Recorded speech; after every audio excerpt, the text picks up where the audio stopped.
Então a gente vai explicar hoje os CCQs aí, os temas mais frequentes na prova do Revalida, que você não pode chegar lá no teu dia 7 sem saber eles. Você tem que conhecer pelo menos isso aqui, que você vai matar muitas questões de clínica médica. Para a gente começar, né, eu não podia falar de um assunto diferente, aquele assunto assim que pode ser qualquer coisa, né? E que o Dr. House ainda fala, nunca é lúpus, pessoal. Como que o Revalida gosta de perguntar sobre lúpus para você? Ele costuma colocar uma mulher jovem, tá? Mulher, geralmente, no Revalida, que ela tem vários sintomas. Ele já acostumou a colocar ali aquele rash malar, mas isso daí tá muito batido. Então, ultimamente, ele não tem colocado. Então, ele coloca uma artralgia, pode colocar ali lesões na pele, ali um lúpus discoide, tá? Mas o principal que o Revalida tem gostado de cobrar nesse momento aqui é você reconhecer a insuficiência renal pelo lúpus, tá? Então, vai colocar uma mulher com vários desses sintomas, pode colocar algum problema ali de pele quando sai no sol, alguma lesãozinha. O principal é a artralgia que eles gostam e lembra da insuficiência renal pelo lúpus. De tratamento, eu tenho que conhecer o tratamento, tenho que saber quando que faz ciclosporina, quando que faz isso. Não, pessoal. Lembre aqui principalmente dos ciclos de corticoide que você faz nesses pacientes. Principalmente na doença renal, é extremamente importante você saber aí que você vai fazer pulsos de corticoide até você melhorar essa doença. E claro, você nunca mantém corticoide cronicamente em um paciente. Isso daí é a nossa última conduta se nada resolver, tá? Corticoide você sempre evita. Mantém ali por 2, 3, 4 meses no máximo. E aí você já vai retirando, fazendo uma retirada aí semana a semana. Lembra também que você não pode retirar abruptamente os corticoides, senão você vai levar o teu paciente aí a uma insuficiência suprarrenal. Então esse é o nosso primeiro CCQ. É você saber conhecer um quadro de lúpus na prova do Revalida. Lembra de artralgia, mulher jovem. Lembra também de insuficiência renal e do rash malar, que tem costumado não cair nas últimas provas porque é muito batido, mas pode voltar a aparecer. Boa, questão usar sempre vale muito a pena, né? E isso é um dos jeitos da gente pensar. Cara, o lúpus é uma doença gigante, são capítulos e capítulos, pode cair qualquer coisa, não tem um padrão. É esse direcionamento que a gente precisa limpar um pouquinho. Se a gente for estudar tudo, a gente não vai acertar nada. Vamos puxar para o segundo. Agora a gente vai falar rapidinho de um conceito super interessante que é sobre lesões ulcerosas relacionadas a IST. A principal que a gente queria destacar é a lesão do cancro duro, que é aquele paciente que tem uma sífilis primária. Como que é tipicamente essa lesão? Pessoal, essa lesão vai ser única, indolor, com margens endurecidas e fundo limpo. Isso ajuda a gente a diferenciar dos outros tipos de lesão. Lembrando que isso pode aparecer também numa questão mais elaborada de ginecologia e obstetrícia, pode aparecer numa questão mais clínica também, eventualmente até falando lá mais para frente de um paciente já com sífilis secundária, mas descrevendo essa lesão alguns meses antes. Maravilha? Você precisa conhecer, porque se a gente estiver falando de lesões de herpes, vão ser lesões múltiplas e dolorosas. Se a gente estiver falando de cancro mole, também é outro cenário. O destaque que a gente queria dar é para a lesão de sífilis primária, que é o cancro duro, essa ferida geralmente com fundo ali muito característico, indolor e única. Isso é até um dos motivos que muitos pacientes não procuram ajuda médica, às vezes passa despercebido. O diagnóstico não dói e some sozinho, às vezes a gente só vai descobrir lá na sífilis secundária, eventualmente numa sífilis terciária. Então, muita cautela com isso. Pode aparecer diversas lesões urogenitais e podem aparecer diversas fases também da sífilis. O que a gente gosta de destacar, que a gente acha que vale uma atenção maior, é justamente a gente pensar na sífilis primária ou no cancro duro, beleza? Com certeza, esse tema é extremamente importante. Fazer uma ressalva aqui para vocês, galera. No meu país, que eu fiz a medicina, que foi o Paraguai, alguns centros ali, como que eles faziam o tratamento? Lembra do tratamento antigo? Sífilis primária é 1 dose, sífilis secundária é 2 doses, sífilis terciária é 3 doses. Pessoal, no Brasil não é mais assim. O Ministério da Saúde não recomenda assim, tá? Sífilis precoce, que é menos de 1 ano, entra o quê? Primária, secundária e latente, recente, até 1 ano, é 1 dose de penicilina, cara. Mais de 1 ano de duração, que seria o que? A sífilis terciária ou latente tardia, você já vai entrar com as 3 doses de penicilina G-benzatina, 1.200.000 em cada glúteo, totalizando aí 2.400.000 em 3 semanas, uma semana a partir da outra. Ao total vai ser 7.200.000 unidades internacionais intramuscular. E lembre-se, para a tua prova prática já, sempre pergunte se o teu paciente tem alergia ou não. Partimos para o próximo, então, galera. Bro. Não sei o que, nossa, aqui eu já vou entrar num tema um pouco diferente. Agora eu vou falar para vocês aqui, ó. Vem cá, presta atenção em mim. Chega um paciente para você. É uma mulher. Ela tem um hipotiroidismo ou tem um diabetes tipo 1. Opa, doença autoimune, cara. Ela se queixa do quê? Astenia para você. Mas, além da astenia, o que ela tem? Ela fala, doutor, eu não tô sentindo direito as pontas dos dedos. Doutor, tô sentindo umas formigações nas minhas mãos e pés. Calma aí, galera. Você olha para ela, ela tá pálida. Isso é uma anemia. Mas peraí, anemia com sintomas assim na mão, tá normal isso? Tá faltando sangue? O que tá acontecendo? Não. Isso daqui é quadro típico de deficiência de vitamina B12. É uma causa de anemia megaloblástica. Então, muito cuidado. Paciente que tem alguma doença aí autoimune, que está com essa queixa para você de anemia mais sintomas neurológicos, você deve pensar em deficiência de B12. E qual é a causa aqui? Se tua paciente já tem alguma doença autoimune, a gente deve pensar principalmente na anemia perniciosa, que nos dias de hoje é ainda a principal causa de deficiência de B12, mas você deve lembrar que com o veganismo hoje existem algumas questões aí que gostam de colocar o paciente vegano que vem com esses sintomas para você. Também é deficiência de B12. Principal diferencial, diagnóstico com a deficiência de B9. Outra causa de anemia megaloblástica aí. Lembrando que ambas podem causar uma pancitopenia, então pode causar diminuição de plaqueta, diminuição de leucócito, diminuição de tudo, tá? E as células são gigantes. Tem lá o VCM maior do que 100. Outro ponto importante aí que costuma aparecer nas questões também é o tal do ácido metilmalônico. Difícil, né? Mas eu vou ensinar para vocês um macete, hein? Vem cá. Ó a dica para você matar essa questão. Você lembra que a deficiência de B12 ela leva a uma anemia mal para você.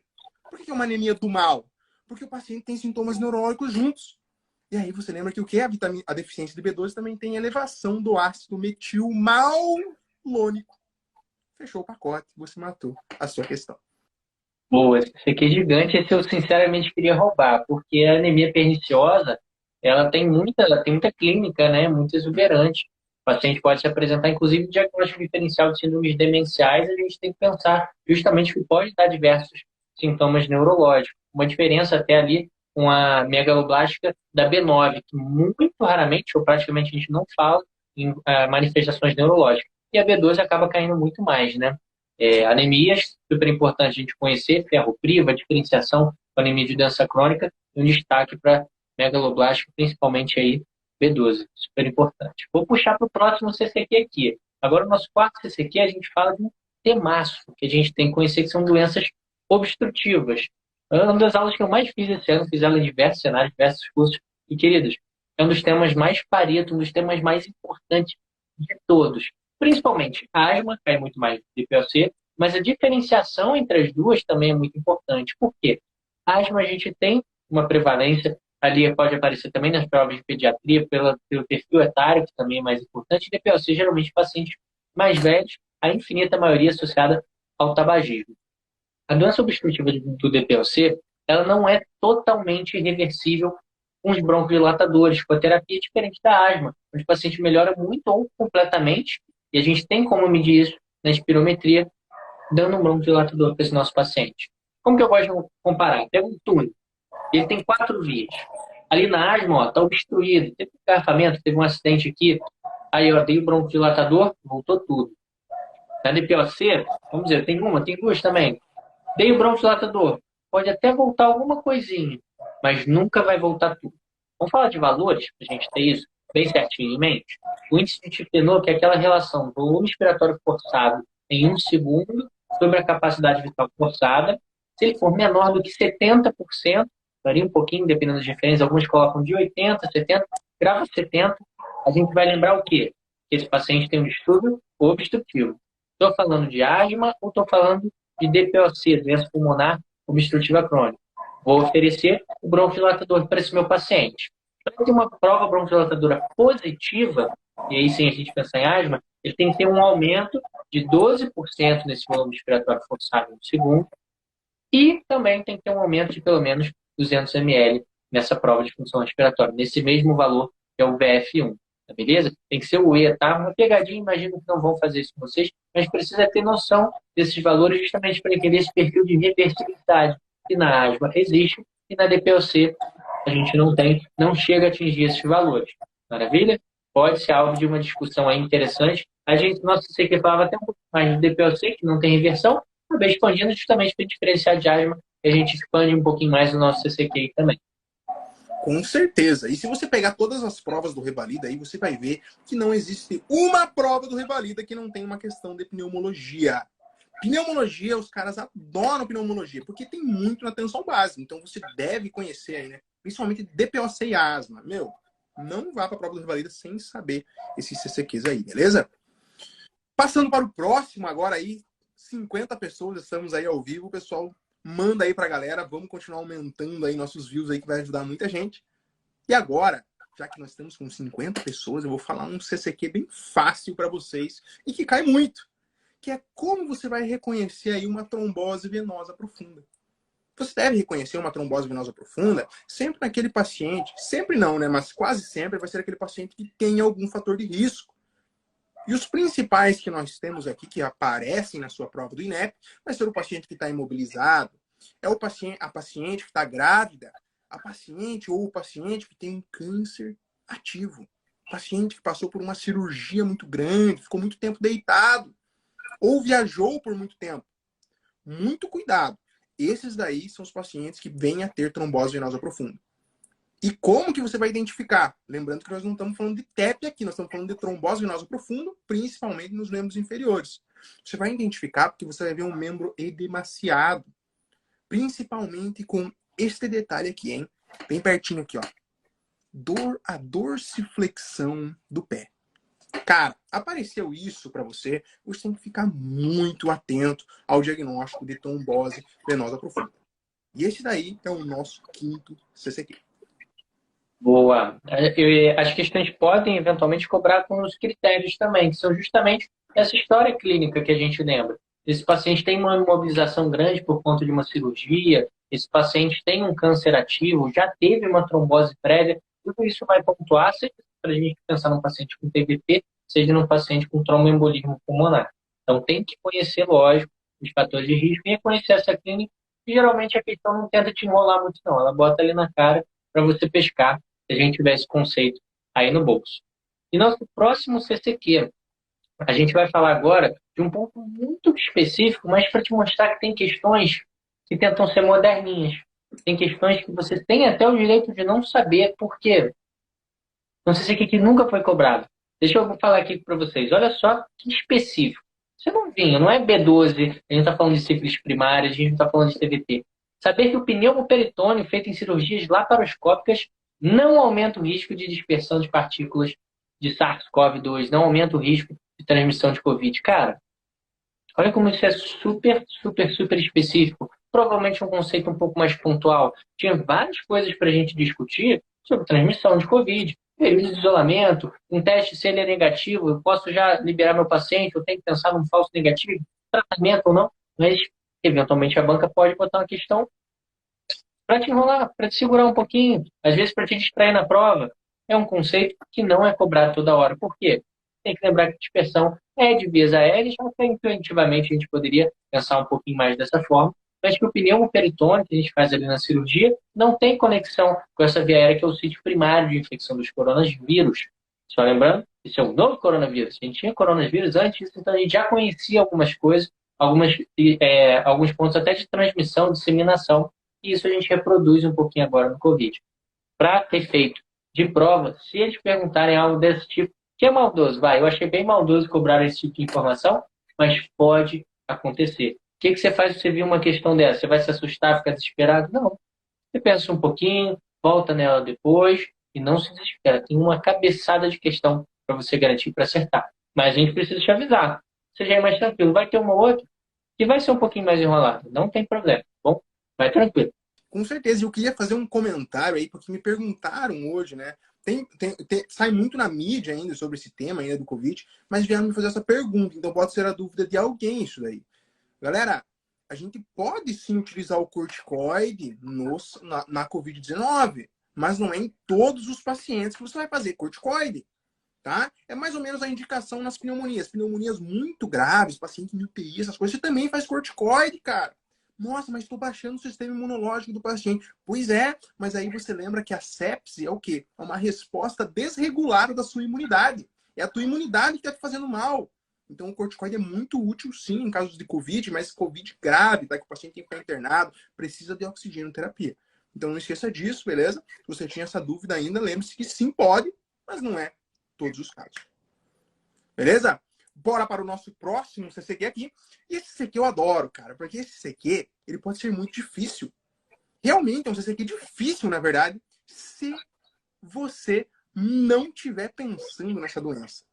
Se você não tiver com esse negócio na cabeça, você não vai acertar essa questão. Então eu quero que você sempre pense nisso aqui. Chega um velhinho para você, ele se queixa de dor óssea. E aí você vai ver lá os exames dele. Ele tá com uma ureia creatinina alterada. Ele tá com o cálcio elevado.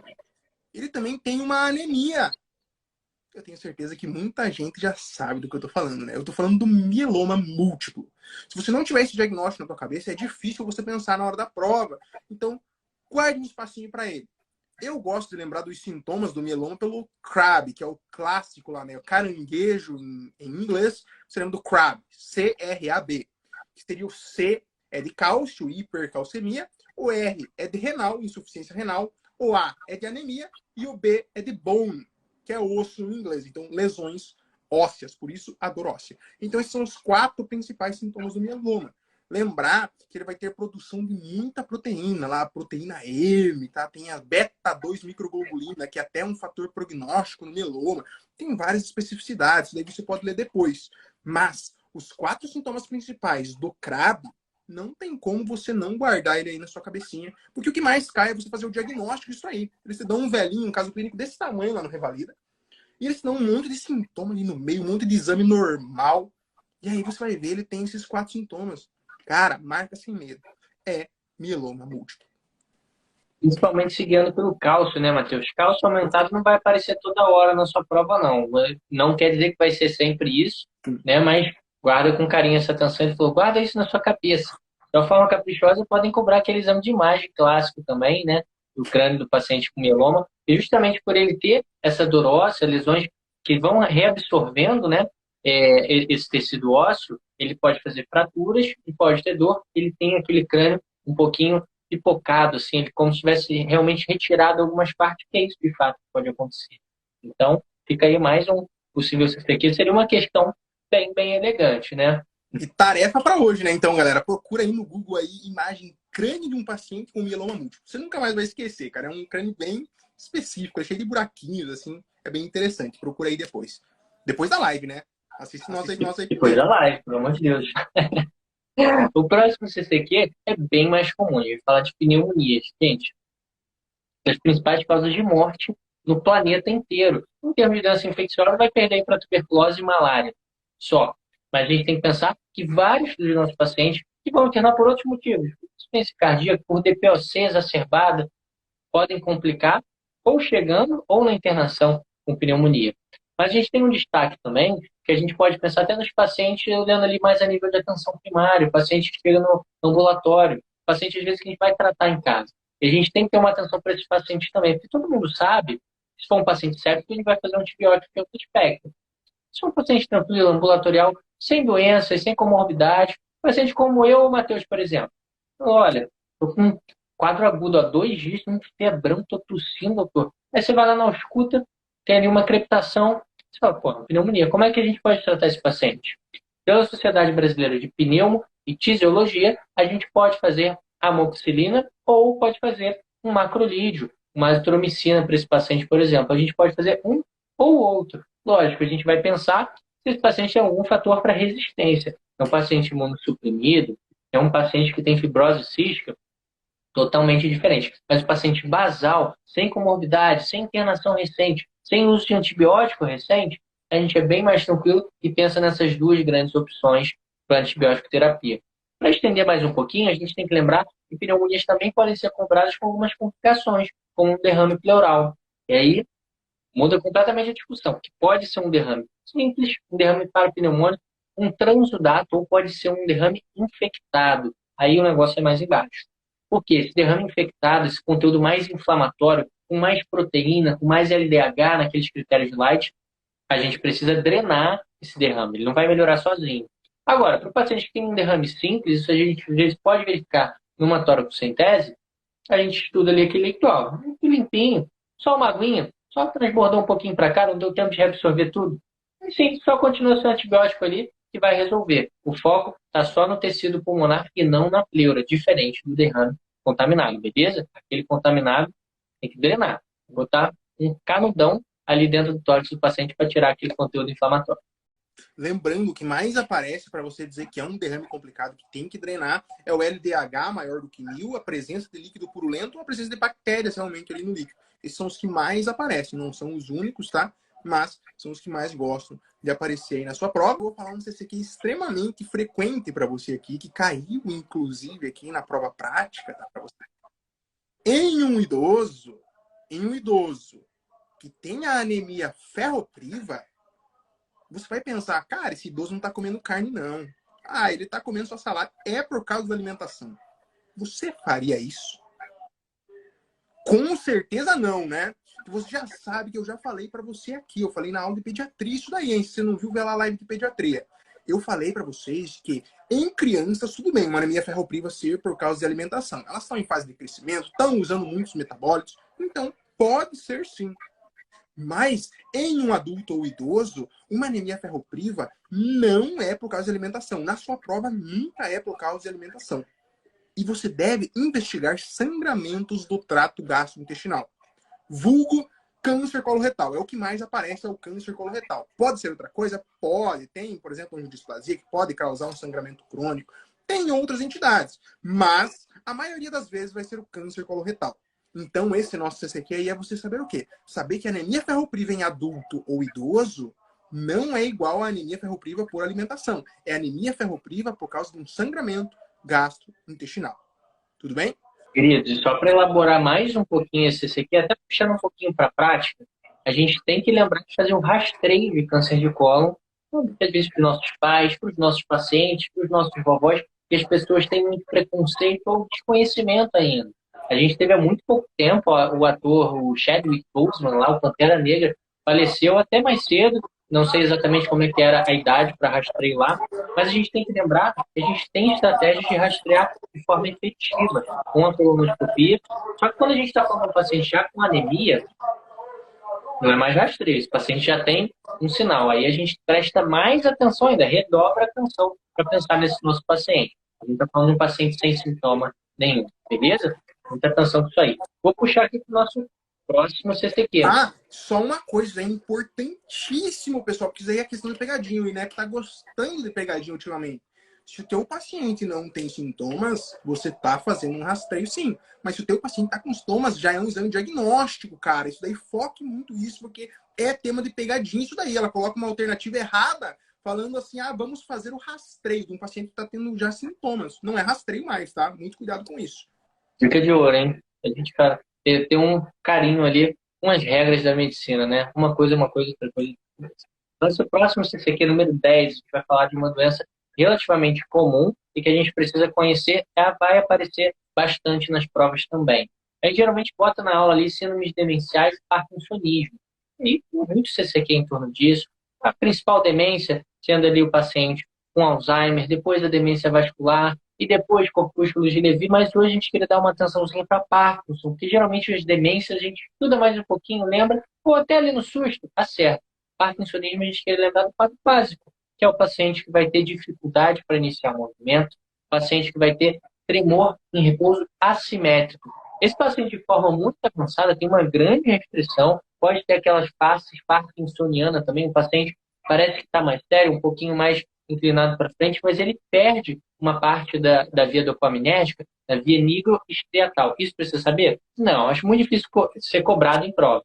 O metabolismo de dopamina pode até ser, mas você vai lembrar por conta das medicações, vai, levodopa, que você usar para esse paciente, então isso você não se enrola, não. Lembra muito do quadro clínico, que geralmente na prova não vai te enrolar tanto, não. O paciente com tremor pode ser assimétrico, não confunda isso. O paciente geralmente com tremor em repouso, com muita dificuldade para começar os movimentos. de forma muito avançada, pode até ter um quadro demencial também. Mas geralmente Parkinson a gente está falando de doença motora, de tremor, dificuldade para iniciar movimento. Show?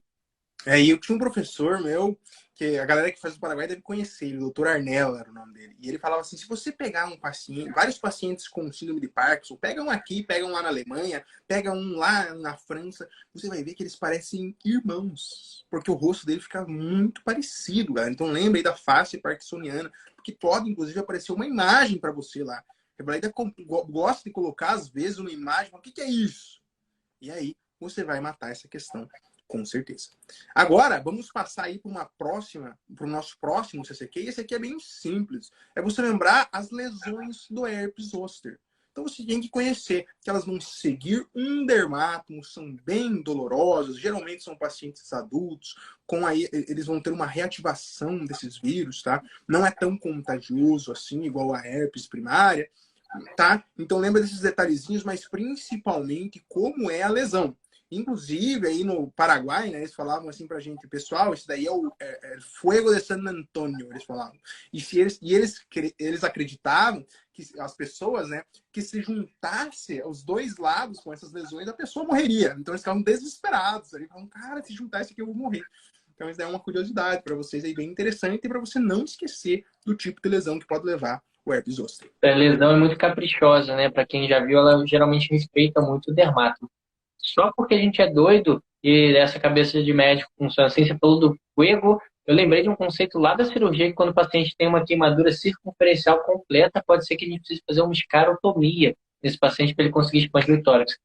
A gente é doido, né? A gente faz as associações, mas isso vai te ajudar com o diagnóstico diferencial. Pode ir nesse mundo também. Estamos em casa. Queridos, nosso próximo CCQ, a gente vai falar sobre uma cefaleia pulsátil, que muitas vezes pode ter uma dor moderada, intensa, acompanhada de fotofobia e náuseas. O que a gente está falando? Vou botar mais alguns dados aqui. Acontece mais em mulheres. Não tem uma resposta muito boa com a analgesia comum. A gente está falando da enxaqueca ou da migrânia, que pode ser com ou sem aura, que são aqueles sintomas premonitórios. Alguns pacientes têm alteração de percepção no paladar, de cheiro, ou os escotomas cintilantes, mas não necessariamente esse paciente tem as auras, né? O paciente conhece muitas vezes a clínica por conta dessas auras, mas a dor, a gente tem que lembrar, uma dor de moderada a alta intensidade, que dura de 2 até 72 horas às vezes. Muito incapacitante. Diferente de uma cefaleia comum, é uma grande diferenciação. E olha, poxa, tô com dor de cabeça, estudei muito, trabalhei muito hoje o dia inteiro, com iluminação ruim, fiquei muito tempo no celular, e no finalzinho do dia estou com uma dor de cabeça, mas está dando para levar. Não é o quadro do paciente com migrânia, não é o quadro do paciente com enxaqueca. Então, tem que ter essa cautela. E a gente tem que lembrar que o tratamento tem duas vertentes. O tratamento abortivo começou aquela crise, a gente pode pensar em fazer anti-inflamatório comum, metoclopramida, ou pode fazer também algumas medicações mais específicas, como os triptanos.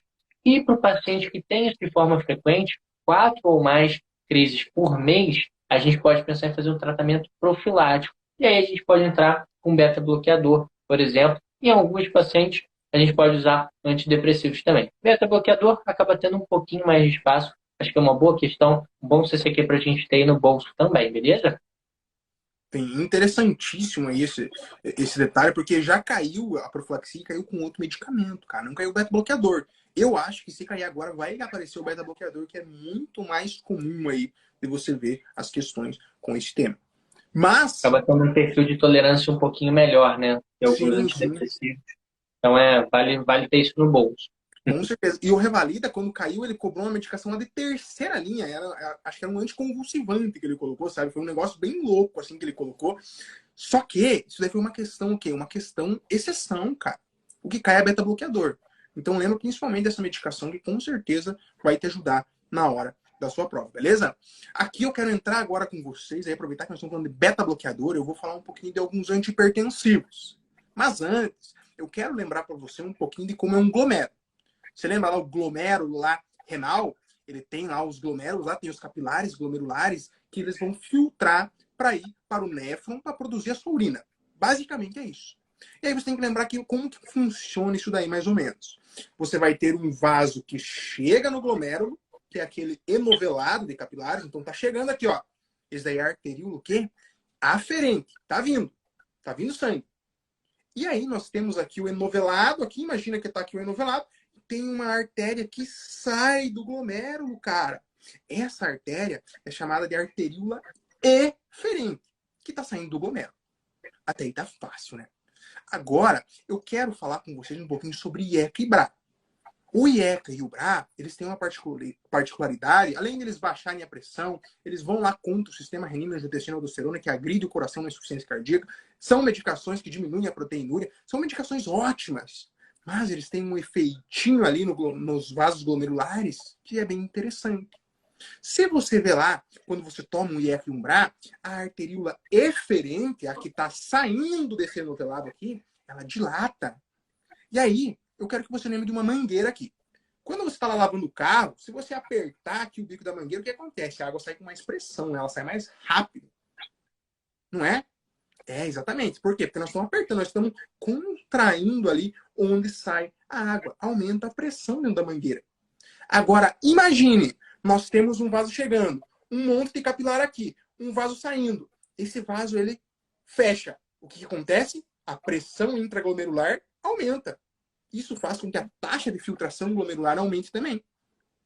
E lembra que eu falei que o IECA e o BRA levam uma dilatação dessa arteríola eferente? O que acontece, então, se nós abrirmos a mangueira, tiramos o dedo? A pressão diminui. E aí, a taxa de filtração glomerular, ela cai um pouquinho. Não tem problema, por exemplo, em mim, que não tenho nenhum problema renal. Mas no paciente que já não tem uma quantidade de sangue chegando corretamente para o rim, sim, ele vai ter problema. E qual seria esse paciente? Esse paciente é o paciente com estenose de artéria renal. Então, se você fizer o uso de IECA e BRA nesses pacientes, você pode precipitar uma insuficiência renal aguda. Exatamente por isso, você está tirando o dedo da mangueira. Cai a pressão dentro do glomérulo, não consegue filtrar mais. É por isso, então, que você deve conhecer esse CCQ. IECA e BRA podem precipitar insuficiência renal aguda em pacientes com estenose de artéria renal. Muita atenção aí para ele. Tem aquele capricho, né, Matheus? Tem que ser uma estenose bilateral ou Assim. paciente com rim único. Isso parece bobeira de prova, mas há algumas semanas eu peguei uma paciente com rim único, começou a dar uma pioradinha de função renal, tinha começado em IECA há pouco tempo, a gente tirou e melhorou. Pensei, caramba, ela podia ser uma paciente de prova. Então, realmente o flashcard, então, matou para você, porque tem um flashcard exatamente assim, né? Estenose de artérias bilaterais ou em rim único. Tem um flashcard da Aristo que fala exatamente isso. Acontece nas questões, acontece na vida também. Próximo CCQ aqui para a gente puxar, esse é bem direto e a gente tem que conhecer, porque se a gente não tiver ele na ponta da língua, cara, você esquece, você nem entende do que a prova está te falando. Ele pode cobrar de duas formas, ele pode falar o contexto clínico e te perguntar qual é a doença, ou te falar da doença e perguntar por que ela acontece. A gente está falando da estenose hipertrófica do piloro, cursando com uma alcalose metabólica hipoclorêmica. Por quê? Assim, tem uma estenose ali do piloro. Saída do estômago fica como? Fica fácil ou fica difícil? Dá uma copiada aqui do Matheus. Pô, as questões ficaram... Agora você me quebrou, vai parecer que eu estou roubando essa explicação. Esse paciente que tem uma estenose ali do piloro, ele vai tender a ter êmesis. E o que ele perde quando ele elimina o conteúdo gástrico? Suco gástrico que tem muito ácido clorídrico. Então ele está perdendo hidrogênio, vai fazer uma alcalose, e ele está perdendo cloro. Por isso que ela é hipoclorêmica também. Isso é muito caprichoso, porque a nível de troca renal, a maioria das alcaloses, a gente vai ter um cloro ali um pouquinho mais bem compensado.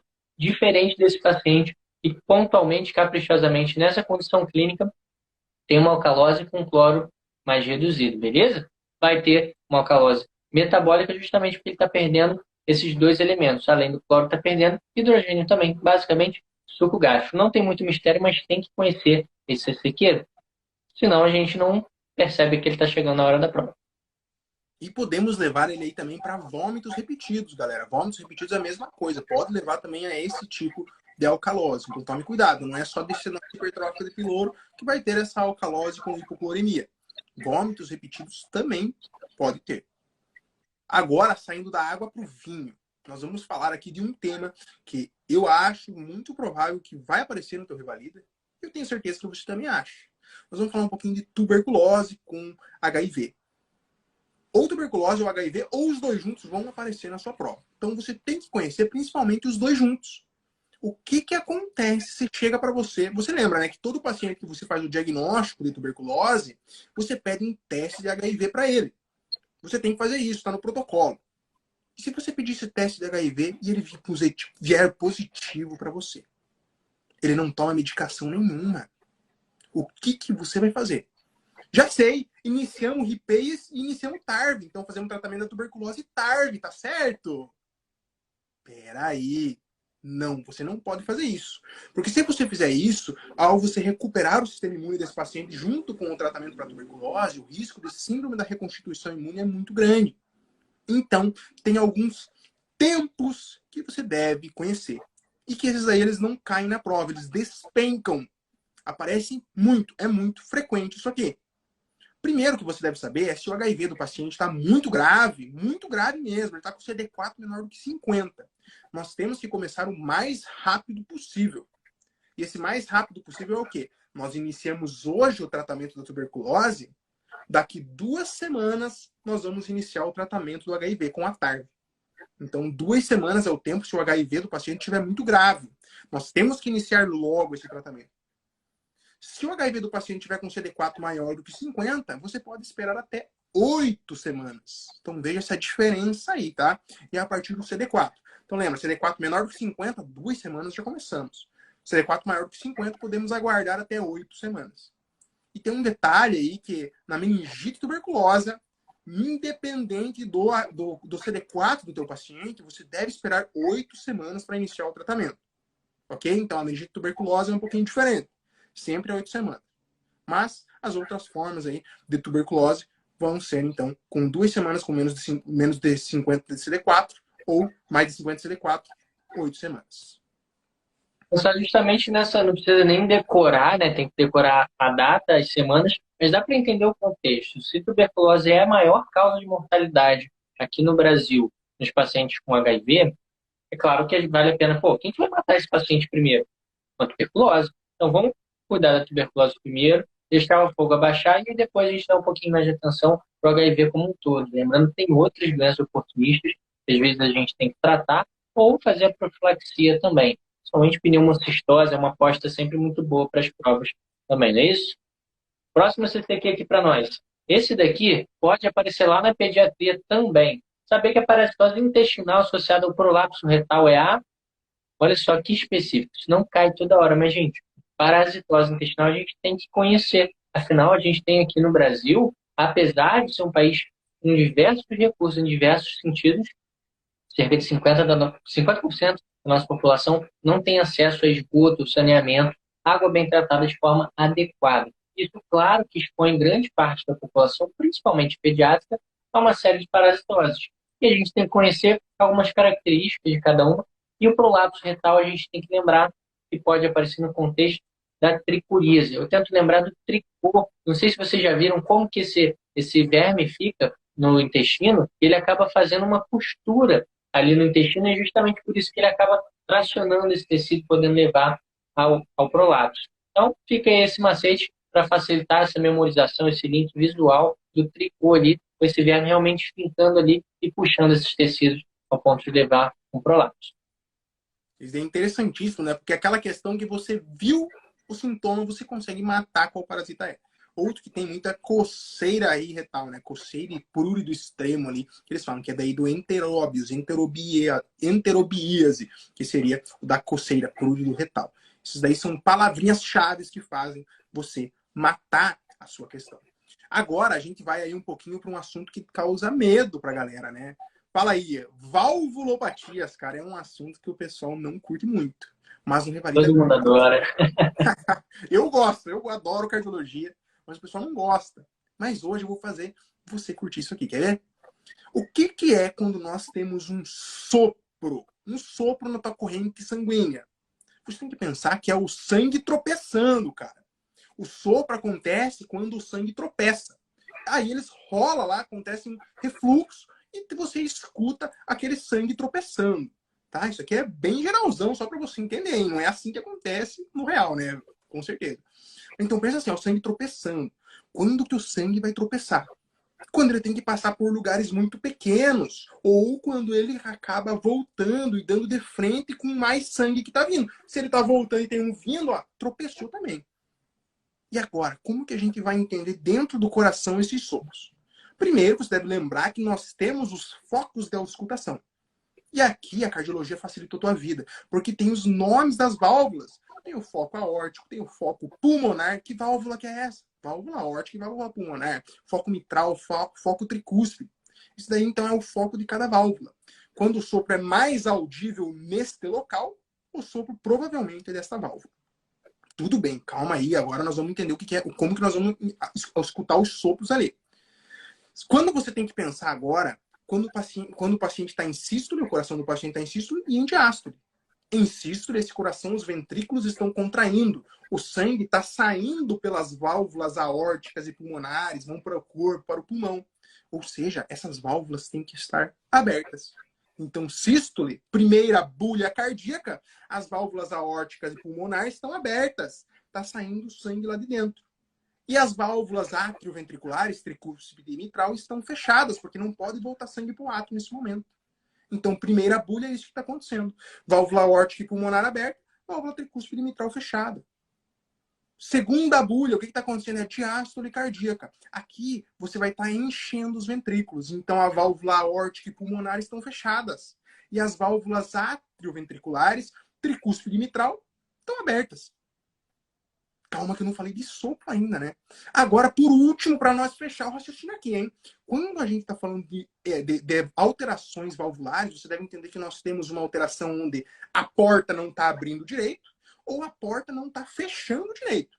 Então, ou seja, ou o sangue não está conseguindo passar direito pela válvula, porque ela não está abrindo direito, fica um espaço mais estreito e ele tropeça, ou o sangue está voltando, porque ficou aberta a porta aqui atrás. E aí ele está dando de frente com outros sanguezinhos que estão vindo, e ele tropeça também. Isso que são os sopros cardíacos. Quando não abre a porta é estenose, quando não fecha a porta é insuficiência. Agora, fechando tudo, galera. Nós estamos lá e escutamos um sopro cardíaco no foco aórtico durante a primeira bulha cardíaca, que o coração está em sístole. Calma aí, vamos raciocinar um pouquinho. Sístole, o que está acontecendo? O coração está contraindo, válvula aórtica e pulmonar estão abertas. Então, tá, ó, elas têm que estar abertas. Nós estamos escutando aonde? No foco aórtico. A válvula aórtica não tinha que estar aberta. Se está tendo um sopro ali enquanto ela tinha que estar aberta, o que está acontecendo? Ela não está abrindo direito. É o quê? É uma estenose aórtica. Fácil, né? Pensando na fisiopatologia, é fácil. Dá para você fazer isso para todas as válvulas. Eu não vou estender aqui para a gente não ficar muito tempo. E aqui o nosso CCQ é exatamente sobre a estenose aórtica. Por isso que eu quero que você identifique esse sopro aí no paciente. O que você tem que saber sobre a estenose aórtica? Depois da valvulopatia mitral, estenose e insuficiência mitral é a que mais cai. E você tem que saber os sintomas. Você tem que lembrar da ISA. Pensa, a ISA tem estenose aórtica, galera. A ISA. Por quê? Você vai lembrar dos 3 sintomas principais. I de insuficiência cardíaca, lembra de dispneia, tá? Associada à insuficiência cardíaca. O S de síncope. Por que eu aumentei minha voz? Porque isso aqui é o que mais aparece, é o paciente idoso com síncope e sopro cardíaco no foco aórtico. E por último, angina pectoris, ou seja, dor no peito. Então, esses 3 sintomas você vai ter na estenose aórtica. Esse macetinho que eu ensinei serve para todas as válvulas cardíacas, tá? Não é só para estenose aórtica, mas a gente focou um pouquinho nela. Caramba, que aula, hein, Matheus? Tirou onda, cara. E cardio é muito disso, né? Se você não conseguir visualizar, seja para a parte mecânica, seja para a parte eletrocardiográfica, calma, a gente vai falar de eletro agora, não, vai deixar vocês descansarem um pouquinho. Mas se você não conseguir visualizar, a gente fica muito perdido, decora muito. Então, entender te facilita, vai tomar um tempinho, mas depois você vai aproveitar aqui no resto da vida. Tem que resgatar de tempos em tempos. Eu adorei a revisão, ficou muito, muito, muito, muito boa mesmo. Agora, a gente vai falar de um tema que é ali um pouquinho de vascular também. Pode ter um contexto ali de obstrução arterial no meio do caminho. Geralmente é um paciente que tem até fatores de risco. Vou falar um pouquinho sobre AVC. O AVC isquêmico responde por mais aí de 80%, mais de 85%, dependendo da população que a gente está falando. E a gente tem que lembrar que a gente tem algumas indicações para trombolizar o nosso paciente. Uma informação muito importante que você precisa levar para a sua prova é o delta T, que tem para fazer essa trombólise, que é, desde quando começou o sintoma desse paciente, até o momento que eu infundi o meu trombolítico, RTPA, principalmente que a gente está falando, eu posso ter no máximo até 4 horas e meia, 4 horas e 30 minutos, tá beleza, pessoal? Esse é um conceito grande que a gente precisa lembrar, mas tem vários conceitos em volta disso. Primeiro, paciente com déficit neurológico focal agudo. Qual é o primeiro exame que a gente tem que fazer? Se você pensou em tomografia de crânio, calma. Esse é o segundo. Primeiro, a gente vai verificar a glicemia desse paciente. Por quê? Principalmente a hipoglicemia, mas a hiper também podem simular qualquer déficit neurológico, podem levar a qualquer déficit neurológico. Então, uma questão vai botar para você de forma maldosa ali na letra A, tomografia sem contraste. Você vai, acertei, calma, vai com calma, vê se não tem, verificar a glicemia ali primeiro. Aí sim, paciente, ó, glicemia normal, é um déficit mesmo, vamos fazer uma tomografia sem contraste, por quê? Porque se esse paciente tiver um sangramento, ele vai ser espontaneamente mais contrastado.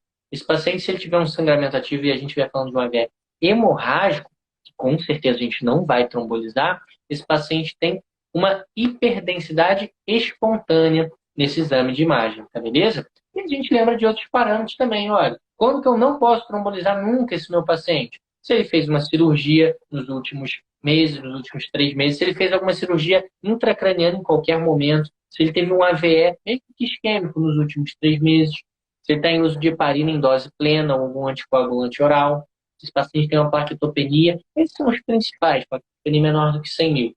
Via de regra, a gente precisa lembrar das indicações da gente fazer a tomografia, do delta-T e do controle pressórico, que é um pouquinho mais permissivo, a gente só abaixa para menos de 220 se esse paciente não for ser trombolizado. E se a gente for trombolizar, para minimizar o risco de transformação hemorrágica, a gente é um pouquinho mais rigoroso. Esse paciente pode ter até no máximo 185 por 110 quando a gente inicia e depois de manutenção 180 até 105. Podia tranquilamente 2 seres humanos dos 185, 180 terem conversado e alinhado uma posição no meio do caminho. Mas eles não quiseram facilitar a sua vida. Afinal, você não tem quase nada para estudar, para decorar, né? Qual dificuldade de decorar mais esses 4 números aí extras?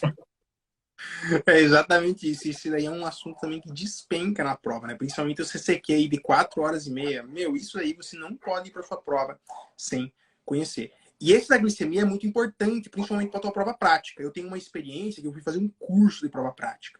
E aí a gente faz um teste lá, né, na prova prática do Revalida. E aí eu cheguei lá, tinha uma paciente gestante apagada. Ela estava deitada assim, ó. E eu olhei e falei, cara, essa mulher tá tendo uma parada, essa mulher tá tendo um AVC, eu pedi tomo, eu pedi eletro, eu pedi tudo que você imaginar. E ela não acordava.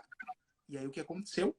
Quem pediu glicemia, ela tava hipoglicêmica, você fazia glicose endovenosa, a mulher acordava e contava pra você, eu não comi hoje, tomei insulina. E eu tirei 1 nessa estação no meu teste lá, né? Eu fui muito mal, porque eu não acordei, eu não pensei em hipoglicemia. Muito cuidado com isso. Passando para o nosso próximo CCQ, a gente vai falar um pouquinho aí de uma doença que é conhecida como uma icterícia febril, que é aquela doença do cara que tem contato com enchentes. Uma curiosidade para vocês é que a leptospirose pode ser adquirida aí por aerossóis em locais que estão fechados, cheios de urina de rato. A hora que você abre, aqueles aerossóis decantam e você pode acabar adquirindo, mas é uma exceção da exceção isso aí, tá? A maioria dos pacientes vão ser aqueles pacientes que têm contato com enchente. Lixeiro, paciente que mora em locais que tem enchente. E como que vai vir essa doença para você? A fase inicial é muito inespecífico, você não tem como diagnosticar praticamente. Aquele paciente está com febre, tem uma dorzinha muscular, mas quando ele entra na fase grave, que você deve conhecer, é aquele paciente chamado com a febre ictero-hemorrágica. Ele vai ficar amarelo, ele vai ter insuficiência renal e ele vai sangrar, principalmente pelos pulmões. Então ele pode tossir com sangue. Um detalhezinho para você se atentar é que as bancas adoram, e o INEP adora também colocar a dor muscular. A dor muscular geralmente é nas panturrilhas desses pacientes. Paciente em contato com enchente, dor muscular na panturrilha, opa, pode marcar leptospirose aí que você tem 90% de chance de acertar. Antes da gente passar para o próximo, são 7h58. Eu não sei se o Instagram vai me notificar para a gente fechar a live, mas aí a gente volta, porque tem aqui uma surpresinha para a galera depois do 20º CCQ, beleza? Depois a gente volta aí na live, então não se preocupem, galera. Vamos terminar o 20º e tem mais surpresinha para vocês. Só para a gente lembrar, essa dor nas panturrilhas é por conta de uma vasculite. É geralmente onde a gente tem o contato ali nas enchentes, né? Tanto que o paciente também pode ter uma vasculite, a gente pode perceber isso no olho. E a lesão renal também tem esse contexto um pouquinho, para ficar até um pouquinho mais simples da gente memorizar. Nosso 20º CCQ, o último programado, sem contar o requinte que a gente preparou, é sobre o paciente que está fazendo ali um contexto de cetoacidose diabética, que pode ser super importante para a sua prova. A gente tem que lembrar que esse paciente, vamos fazer insulina? Calma. Esse paciente, primeiro a gente vai hidratá-lo muito, muito, muito, muito, é ligar um caminhão-pipa nesse nosso paciente, que às vezes eles têm um déficit de 7, 8, 10 litros. Isso pode acontecer. E antes da gente fazer a insulina, a gente vai dosar o quê nesse paciente na corrente sanguínea? Potássio. Quando a gente faz insulinoterapia, a gente joga potássio para dentro das células. E se esse paciente já tinha um potássio, por exemplo, de 2,5, você joga mais para dentro da célula, você bota seu paciente numa parada cardíaca, que é ainda mais grave. Então, muita cautela com essa programação. Da mesma forma que quando a gente está falando lá na novela, glicemia primeiro, aqui na cetoacidose a gente também vai lembrar de olhar o potássio do nosso paciente. Já estou hidratando, já estou preparando ali, pensando em fazer insulinoterapia, mas vou verificar o potássio. Se ele tiver aumentado, beleza. Se ele estiver normal, a gente já começa até a repor um pouquinho junto. E se ele estiver abaixo de 3,5, a gente nem começa a insulinoterapia. A gente primeiro normaliza o potássio para só então colocar a insulina para o nosso paciente. Enquanto isso, o caminhão-pipa está ali correndo para dentro dele.